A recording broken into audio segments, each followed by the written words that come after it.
Bismillahirrahmanirrahim. Assalamualaikum warahmatullahi wabarakatuh. Selamat malam, pagi, siang, dan sore kepada Bapak yang terhormat Bapak Tirta Adi Kusuma Suparto, S.Kep Nurse M.Kep, selaku dosen pengampu mata kuliah keperawatan agregat komunitas. Baik Bapak dan teman-teman semua, di sini kami dari kelompok 4 yang beranggotakan 3 mahasiswa, yaitu ada saya sendiri, Jian Sakila, kemudian ada rekan saya, Rini Fitriani, dan juga ada Muhammad Alfi Zikri Ramadan. Baik, di sini kami akan memaparkan hasil kajian dan diskusi kami terkait masalah komunitas imunisasi yang tidak lengkap di RW. Oke, bisa next slide. Nah, di sini ada dari kelompok kami, yaitu ada saya, Alfi, dan juga Rini. Boleh, next slide. Nah, di sini ada outline yang akan nantinya kita presentasikan, yaitu ada latar belakang, ada definisi imunisasi, data demografi, jenis imunisasi, jenis penyakit yang dapat dicegah, SDGs terkait imunisasi, faktor penyebab, dampak, dan juga promosi kesehatan yang dapat dilakukan.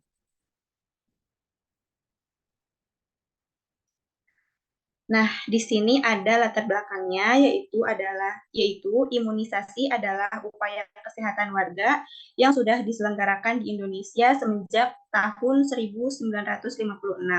Program ini juga sudah terbukti paling efektif dan efisien.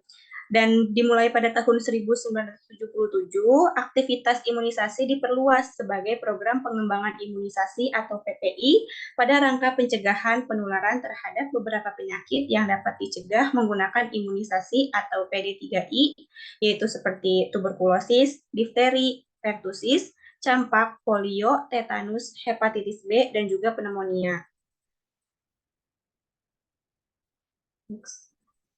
Nah, tanpa berlama-lama lagi nih, kita langsung aja masuk ke pemateri pertama, yaitu rekan saya Alfi. Pada Alfi dipersilakan. Baik, dimulai dari definisi. Menurut WHO 2019, imunisasi atau vaksinasi merupakan cara yang mudah, aman, dan efektif dalam melindungi manusia dari penyakit berbahaya sebelum terpapar agen penyebab penyakit. Selanjutnya, menurut Permenkes nomor 12 tahun 2017, vaksinasi merupakan upaya untuk secara aktif menciptakan atau meningkatkan kekebalan tubuh seseorang terhadap suatu penyakit, sehingga apabila suatu saat terkena penyakit tersebut, penyakitnya akan tidak terasa sakit atau hanya terasa nyeri ringan saja. Selanjutnya, selanjutnya data demografi. World Health Organization atau WHO tahun 2017 menunjukkan bahwa 85% orang di seluruh dunia telah divaksinasi dan masih ada sekitar 19,9% orang yang belum mendapat vaksinasi dasar. Program vaksinasi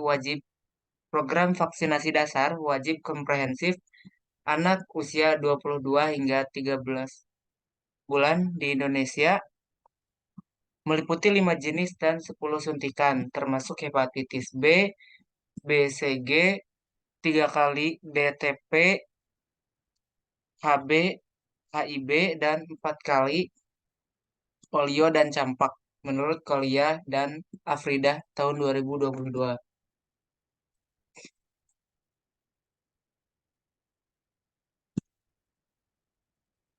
Selanjutnya, data demografi.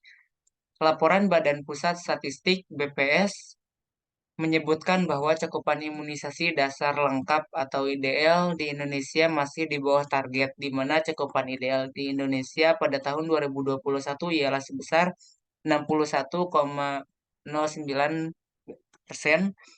BPS 2021. Sedangkan target cakupan IDL pada rencana strategis Kementerian Kesehatan pada tahun 2024 ialah sebesar 90%. Menurut Kemenkes RI 2020, distribusi imunisasi di Indonesia masih belum merata antar provinsi di Indonesia. Provinsi Bali menjadi provinsi dengan angka imunisasi lengkap anak usia 12 hingga 23 tahun. Bulan tertinggi yaitu mencapai 82,9%. 14,82%. Sedangkan Provinsi Aceh menjadi provinsi dengan vaksinasi lengkap terendah. Tingkat vaksinasi dasar sebesar 22,73%.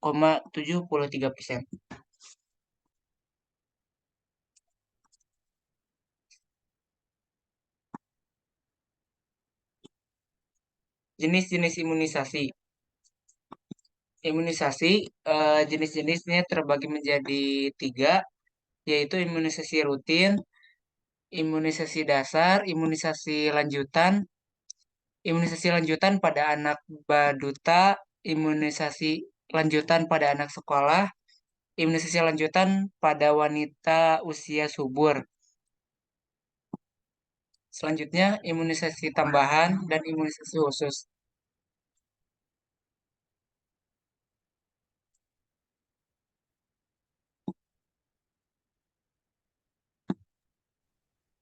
Selanjutnya akan disampaikan Baik.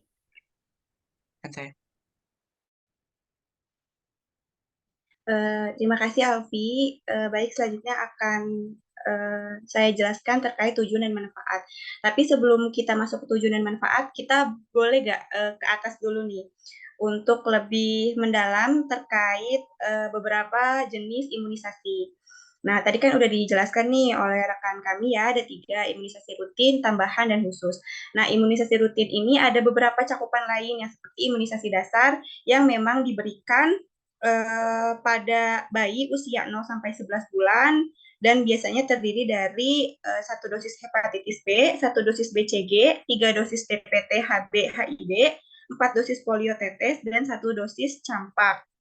Kemudian untuk imunisasi lanjutannya itu berupa imunisasi yang memang bertujuan untuk menjamin terjaganya tingkat imunitas atau kekebalan tubuh pada anak umur 2 tahun gitu ya, dan juga anak-anak sekolah maupun wanita usia subur. Kemudian kalau untuk imunisasi lanjutan pada anak bayi 2 tahun ini biasanya dilakukan pengulangan imunisasi dasar untuk menjaga tingkat kekebalan tubuh. Kemudian ada juga imunisasi lanjutan pada anak sekolah. Nah, biasanya ini diselenggarakan oleh UKS ya, teman-teman. Dan juga imunisasi ini biasanya terdiri dari imunisasi campak, tetanus, dan difteri. Kemudian untuk imunisasi lanjutan pada wanita usia subur ini diberikan imunisasi berupa tetanus toksoid difteri atau TD yang berada pada kelompok usia 15 sampai 39 tahun. Nah, untuk imunisasi tambahannya itu merupakan jenis imunisasi yang diberikan pada kelompok umur tertentu yang memiliki resiko tinggi suatu penyakit.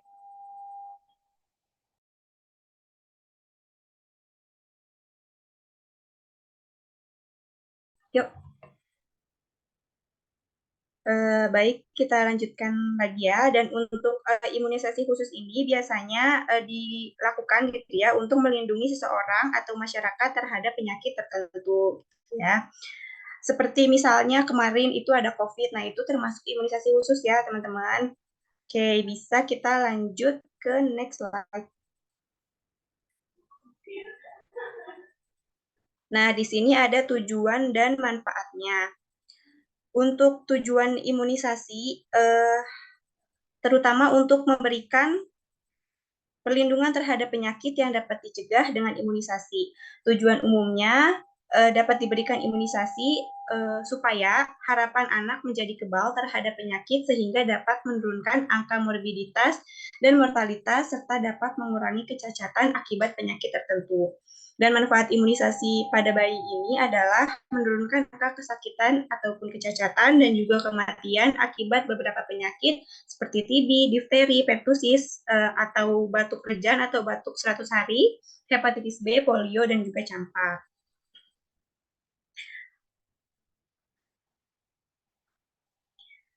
Nah, selanjutnya ada nih beberapa jenis penyakit yang dapat dicegah dengan imunisasi. Karena beberapa kali tadi sudah disinggung ya teman-teman terkait penyakit yang dapat dicegah dengan imunisasi itu ada tuberkulosis, hepatitis B, polio, difteri, pertusis, dan tetanus untuk mencegah campak juga. Dan ini beda-beda ya teman-teman, beda-beda jenis vaksinnya gitu ya. Misal tuberkulosis diberikannya yaitu vaksin BCG begitu ya teman-teman. Kemudian hepatitis B menggunakan vaksin hepatitis B. penyakit polio menggunakan vaksin polio. Kemudian untuk difteri, pertusis, dan tetanus bisa digunakan DPT atau seperti namanya difteri, pertusis, dan tetanus. Kemudian untuk campak diberikannya vaksin campak. Nah, teman-teman, jadi nanti tuh yang tadi sudah dijelaskan gitu ya teman-teman, untuk pemberian vaksin ini bertahap gitu, ada yang bertahap, ada juga yang memang langsung diberikan. Itu teman-teman bisa next slide.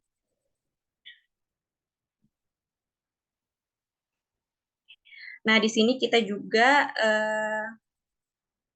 menjelaskan terkait SDGs, imunisasi atau Sustainable Development Goals atau biasa disebut pembangunan berkelanjutan. Nah, melaksanakan vaksinasi dasar menjadi prioritas utama pelayanan kesehatan esensial. Bahkan sebagai wujud pencapaian tujuan pembangunan berkelanjutan atau SDGs, dalam reformasi sistem kesehatan Indonesia pada tahun 2030, dampak imunisasi berkontribusi langsung terhadap SDGs dengan mengakhiri kemiskinan dan mengurangi kondisi sosial, khususnya pada masyarakat kelas menengah di Indonesia. Intervensi berkelanjutan dalam pengembangan layanan vaksinasi sebagai bentuk pemerintahan yang peka terhadap dinamika keadaan darurat saat ini. Next.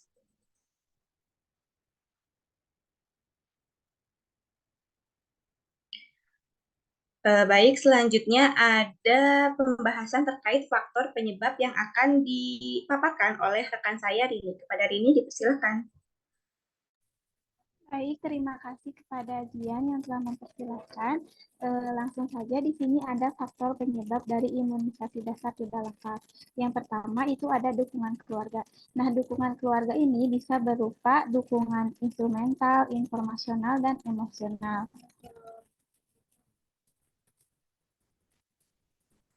Jadi, dukungan keluarga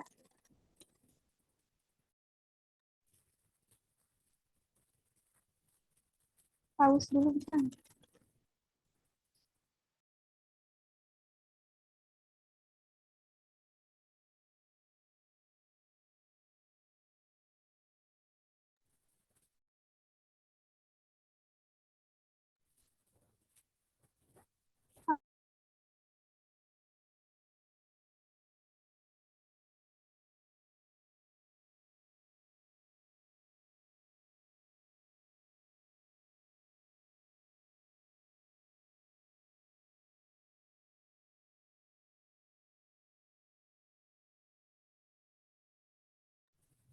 Baik, dilanjutkan ya teman-teman. Di sini ada dukungan keluarga. Tadi dukungan keluarga itu bisa bersifat informasional, instrumental, dan emosional. Jadi di sini dukungan keluarga itu berpengaruh karena misalkan suami dan mertuanya itu mendukung si ibu untuk melakukan imunisasi.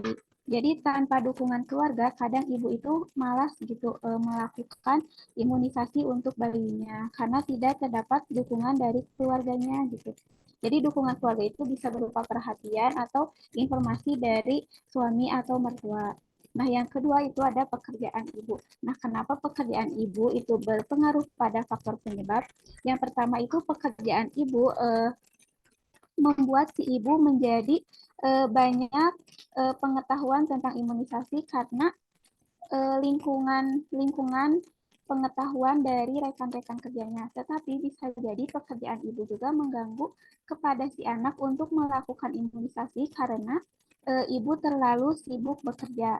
Nah, sedangkan ibu yang tidak bekerja itu lebih perhatian dan lebih memperhatikan tumbuh kembang dari si anak. Nah, kemudian yang ketiga ada kepercayaan dan agama. Kepercayaan itu biasanya berasal dari kakek nenek atau nenek moyang, di mana para leluhur itu tidak percaya untuk melakukan imunisasi karena imunisasi mempunyai efek samping seperti demam, bahkan kejang-kejang gitu, membuat anak rewel. Jadi nenek moyang itu biasanya tidak merekomendasikan untuk melakukan imunisasi. Kemudian dari agama, biasanya agama itu isu tentang bahwa vaksinasi itu tercampur gitu atau dicampurkan dengan babi gitu, minyak babi, sehingga vaksinasi atau imunisasi itu haram. Kemudian yang keempat itu ada peran petugas kesehatan. semua profesional kesehatan, apapun jenis dan tingkatannya, pada dasarnya adalah pendidik kesehatan di masyarakat. Profesional kesehatan adalah panutan dalam industri kesehatan. Oleh karena itu, tenaga kesehatan harus mempunyai sikap dan perilaku yang sesuai dengan nilai-nilai kesehatan. Oleh karena itu, peran tenaga kesehatan untuk membantu pasien dan keluarga meningkatkan informasi mengenai imunisasi dan efek samping pasca imunisasi seperti demam, bengkak di bekas suntikan, tangisan anak secara terus-menerus, kejang, ruam, bahkan diare harus dilakukan ibu dan keluarga. Nah, agar setelah peran petugas kesehatan memberi informasi itu, ibu menjadi lebih tenang dan tidak takut akan efek samping dari imunisasi. Kemudian yang kelima itu ada umur. Nah, biasanya umur ibu yang lebih muda gitu dibanding umur ibu yang sudah memiliki beberapa anak itu beda gitu. Umur ibu yang muda itu biasanya lebih trendy gitu, lebih banyak mencari tahu tentang imunisasi untuk kesehatan bayinya. Sedangkan umur ibu yang lebih tua biasanya lebih cuek karena sudah terbiasa gitu dengan anak-anaknya. Kemudian yang ada suku, beberapa budaya dan suku cenderung tidak mengimunisasikan anak mereka. Sebagian masyarakat meyakini bahwa nenek moyang mereka tidak pernah divaksin namun tetap sehat. Dan kemudian yang terakhir ada tingkat pengetahuan ibu. Nah, tingkat pengetahuan ibu itu sangat pentingnya bagi imunisasi dasar anak karena ibu yang berpengetahuan luas tentu akan segera gitu atau melengkapi imunisasi dasar dari bayi. Nah, kemudian di sini ada dampak imunisasi yang tidak lengkap. Ada rentan terhadap penyakit menular gitu karena kekebalan atau sistem imun dari si bayi itu lemah sehingga rentan gitu terhadap penyakit menular. Kemudian penyebaran penyakit yang mudah, komplikasi kesehatan seperti tadi TB, difteri, dan lain-lain. Kemudian beban kesehatan masyarakat dan biaya pengobatan yang mahal gitu. Nah, yang terakhir di sini ada promosi kesehatan. Program promosi kesehatan menjadi salah satu hal penting dalam peningkatan cakupan imunisasi dasar untuk mencapai desa UCI atau Universal Child Immunization. Informasi yang diberikan oleh petugas kesehatan dan kader belum memberikan peningkatan pengetahuan dan kesadaran kepada seluruh masyarakat untuk membawa anak ke posyandu agar mendapatkan imunisasi dasar lengkap.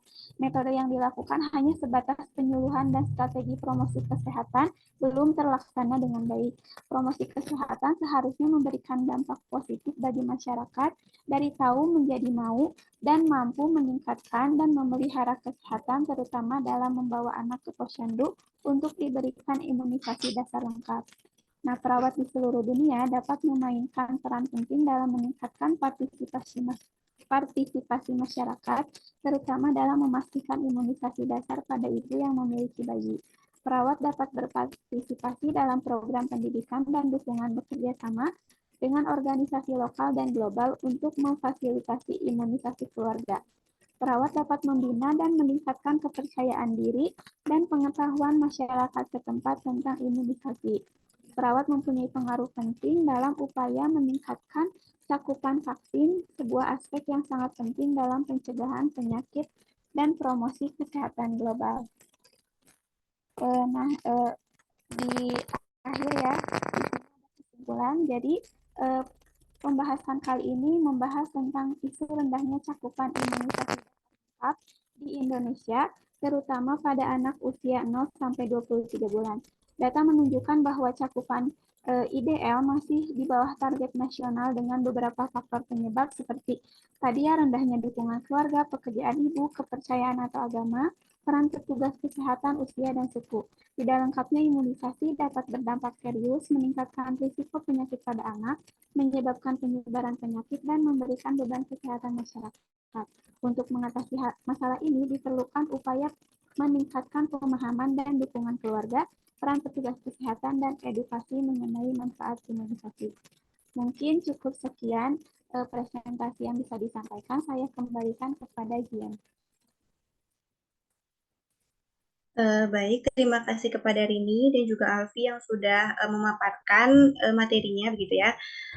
Mungkin cukup sekian dari kelompok kami, kurang dan lebihnya mohon dimaafkan. Wabillahi taufiq wal hidayah. Assalamualaikum warahmatullahi wabarakatuh. Terima kasih.